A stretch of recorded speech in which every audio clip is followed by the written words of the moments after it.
Hi అండి. అందరికీ నమస్కారం. Welcome to our channel.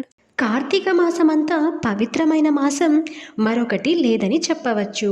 Karthika సోమవారాలైతే పరమ పవిత్రమైనవి.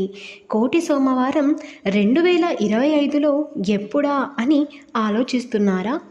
ఇప్పుడే తెలుసుకుందాం. ఈ కోటి సోమవారం ఎప్పుడు వస్తుందంటే కార్తీక మాసంలోని శ్రవణ నక్షత్రం ఉన్న రోజు ఈ కోటి సోమవారం పూజ చేసుకుంటారు. ఈరోజు పరమశివుడిని విష్ణువుని ఇద్దరినీ కలిపి పూజించే పవిత్రమైన రోజు అని చెప్పవచ్చు. ఈ కోటి సోమవారం రోజు చేసే పూజ దానం అన్నీ కూడా కోటి రెట్ల ఫలితం వస్తుందని పురాణాలు చెబుతున్నాయి. అక్టోబర్ 30 గురువారం ఉదయం శ్రవణ నక్షత్రం ఉంది. అందుకే ఆ రోజే కోటి సోమవార వ్రతం అని పండితులు చెబుతున్నారు. ఈ వీడియో కనుక మీకు నచ్చినట్లయితే లైక్ చేయండి, షేర్ చేయండి, సబ్స్క్రైబ్ చేసుకోవడం మర్చిపోకండి. Thank you for watching.